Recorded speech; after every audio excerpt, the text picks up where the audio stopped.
family to be doing business in Saudi Arabia while you're president? Is that a conflict of interest? And Your Royal Highness, the U.S. intelligence concluded that you orchestrated the brutal murder of a journalist. 9/11 families are furious that you are here in the Oval Office. Who are you with? Why should Americans trust you? Who are you with? And the same to you, Mr. President. Now, who are you with? I'm with ABC News, sir. You with who? ABC News, sir. Fake news. ABC fake news. One of the But the worst. question is One of the legitimate, worst sir. in the business. But I'll answer your question. Thank you. I have nothing to do with the family business. I have left, and when I've devoted 100% of my energy. What my family does is fine. They do business all over. They've done very little with Saudi Arabia, actually. I'm sure they could do a lot. And anything they've done has been very good. That's what we've done. We've built a tremendous business for a long time. I've been very successful. I decided to leave that success behind and make America very successful. And I've made America more successful by far than it ever was, and that it ever could have been, no matter who was president. There would be nobody bringing in $21 trillion, that I can tell you right now. As far as this gentleman is concerned, he's done a phenomenal job. You're mentioning somebody that was extremely controversial. A lot of people didn't like that gentleman that you're talking about. Whether you like him or didn't like him, things happen.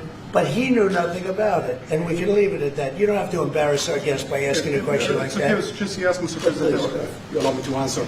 You know, I feel painful about, the families of 9/11 in America, but, we have to focus on reality. Reality based on CIA documents and based on a lot of documents that Osama bin Laden used Saudi people at that event for one main purpose, is to destroy this relation, to destroy the American-Saudi relation. That's the purpose of 9/11.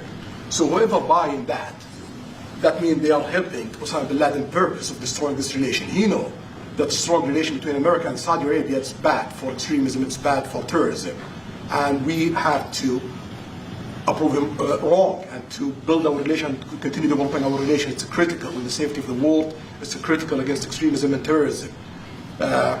About the journalists, it's really painful to hear, anyone that been losing his life for, no real purpose or nothing illegal way, and it's been painful for us in Saudi Arabia. We've did all the right steps of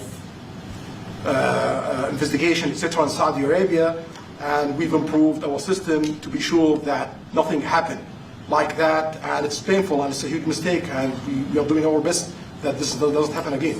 Mr. President. Thank you, Mr. President.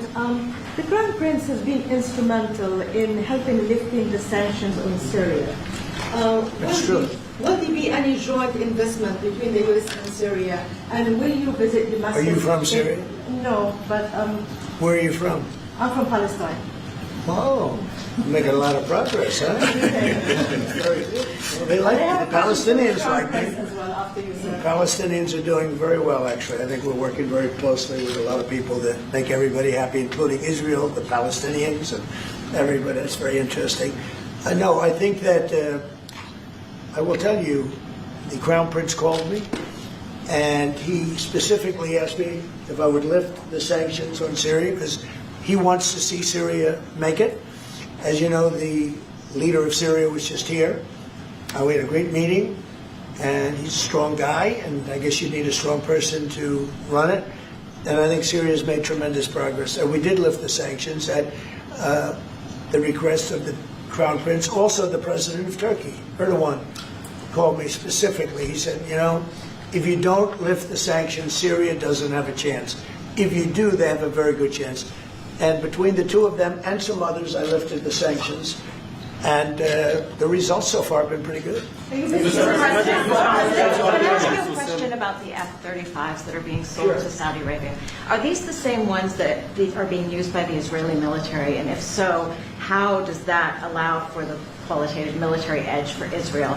And then I want to ask you, because you brought up the plight of the Palestinians, are you aware of relocation flights to South Africa that are taking place right now? Which flights? There are relocation flights that are taking place. Some Palestinians are being charged up to $2,000 I'm not going a to seat. South Africa for the G20 because I think their policies on the extermination of people are unacceptable. So I'm not going, so I won't refer to anything having to do with South Africa. South Africa has behaved extremely badly. But I will say that when you look at the F-35 And you're asking me, is it the same? I think it's going to be pretty similar, yeah. How will that This affect- is a great ally, and Israel's a great ally. And I know they'd like you to get planes of reduced caliber. I don't think that makes you too happy. They've been a great ally. Israel's been a great ally. And we're looking at that exactly right now. But as far as I'm concerned, I think they are both at a level where they should get top of the line. Yes, please.